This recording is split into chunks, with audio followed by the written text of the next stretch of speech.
عقیده خودت معرفی کنی. عقیده خب معلوم است که بنده خدا هستم، امت محمد مصطفی هستم، دوستدار دوازده امام بزرگوار هستی؟ خدا هستم. 12 امام هستی؟ بله صاحب. بگو که شیعه هستم. بله شیعه هستم، من نگفتم خب که نیستم. سعی کنید در کتاب شما میآید که از ضروریات مذهبی شیعه ای هست که باید عقیده داشته باشه که قرآن تحریف شده کتاب هست. بله. آلی شما امی قرآن عقیده داری که این قرآن تحریف شدگی هست، تغییر شدگی هست؟ نه تا هنوز ما نشنیدیم که مثلا این قرآن چی شده باشه، ویرایش یا دستکاری شده باشه. اما اما چند علما نشانه بیتم، همه علما از کلینی شروع تا مجلسی، اول محدث شما کلینی هست، کافی کتاب که شما دارینی برادر، بله تا اخیر که مجلسی محدث شما هست. همه علمای شما میگه که این قرآن در مابین مسلمان ها هست، این قرآن اصلی نیست، قرآن اصلی پیش مهدی 12 مهدی علیه السلام هست. خب این تو است که به نظر من منظورش از است که می قرآن که شما هم شاید موافق باشه، اکثریت مردم هم شاید موافق باشه که چند کلمهش مثلا خب گم شده، یعنی از بین رفته خب پیشی. سیس، بله خب منظورش شاید خداوند سعی همزی کنید باشه. برادری عزیز، بله خداوند متعال می فرمایه انا نحن نزلنا الذکر و انا له لحافظون. خداوند متعال در قرآن می فرمایه که حفاظت قرآن من میکنم.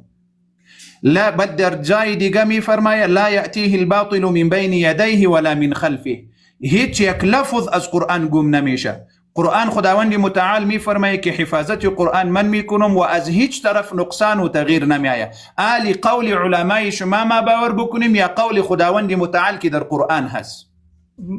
به شک به قول الله پروردگار یا رب العالمین باید آدم باور داشته همین باشه. علمای شما که میگه که این قرآن تغییر شدگی هست، تحریف شدگی هست، دروغ میگه؟ نه اینا نگاه کنید، ما چی کنیم باز بعدا نایسای حساب مرحله به مرحله.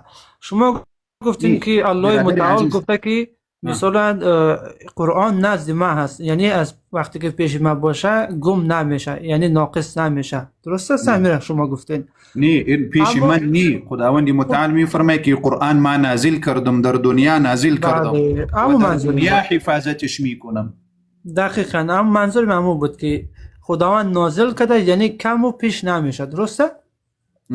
اما خب سوال اینجاست، خب عقل اینجا حکم میکنه که در اون زمان درست است خداوند یک بار نازل کرده، نه اینکه هر روز یا هر صبح یا هر شب رو نازل کنه در پیش هر کس. و اون زمان یعنی پیغمبر ما یا پیغمبر اسلام محمد صلی الله علیه و آله و سلم که زنده بود، از طریق او به او وحی میشد که از طریق او این کتاب نازل شد و پره شد. اما بعد از وفات ایشان دیگه کسی نبود. فرض مثال امی قرآن که یک بار نازل شد با دست خودش یا مثلا صحابه نوشته که شد، بعد از این دیگه خوب نازل نمیشد. وقتی که اینا که درست نگهداری نتونست، خوب خداوند مقصر فکر نکنیم باشه. ما آلی گپ در وقت در نزول و در وقت رسول الله صلی الله علیه و سلم ما گپ نمیزنم. آلی امی قرآن این قرآن اصلی هست یا قرآن تحریف شدگی هست؟ این جوابی ما بیت. برای ما فعلا قرآن تکمیل شده است. ما به اون کار نداریم که یک چند حروفش گم شده یا همه برادری عزیز، همه علمای شما میگه که این قرآن اصلی نیست، این قرآن تحریف شدگی، تغییر شدگی، چینج شدگی هست. خب برای علمای بزرگ که مرجع دینی هست، برای هزاران نفر هوادار یا مثلا چی هست یک مرجع هست، برای اینا مهم است. اما ما که مثلا اونا رو به عنوان مرجع که مثلا قبول دارم که اونا فتوا میده درباره اسلام، من خب یعنی امو گپای امی علما و مراجع شما قبول داری که قرآن تحریف شدگی هست؟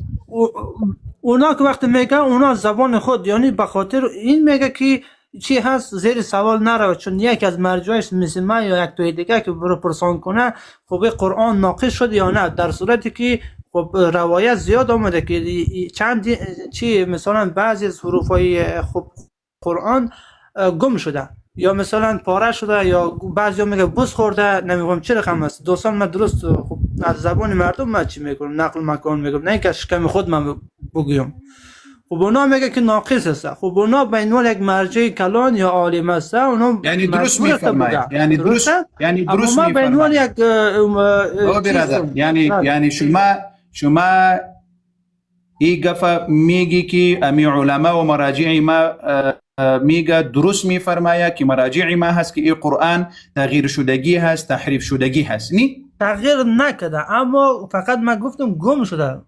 ورا ما فقط از چی معنی ده گم شده که تغییر و گم شده؟ خب امی علی امو گپی علمای خودت قبول داری که قرآن گم شدگی هست؟ بله، چون ما ورا نه اینکه از زبانشون قبول کنم. خداوند متعال میفرمایه که حفاظت قرآن من میکنم، یعنی قرآن عظیمشان دروغ میگه العیاذ بالله؟ تو میگی که گم شدگی هست. خداوند متعال میفرمایه که حفاظت قرآن من میکنم، چی رقم گم شدگی هست؟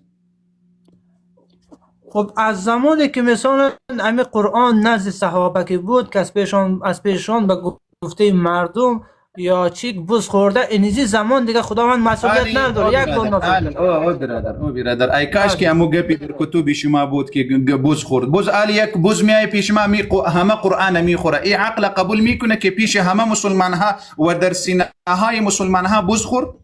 شما چه رقم عقل داری او برادر؟ او برادر، او انسان عزیز، او انسان عاقل. مثلا آلی اینجا در خانه ما بوز آمد قرآن خورد، آیا ما میتونیم به همه مسلمانان که او برادر قرآن ناقص شد چرا پیش من قرآن بوز خورد؟ در سینه های مسلمان ها، در سینه های صحابه کرام، در سینه های اهل بیت، در سینه های خلفاء راشدین چی بود؟ قرآن بود. در سینه های صحابه بوز خورد.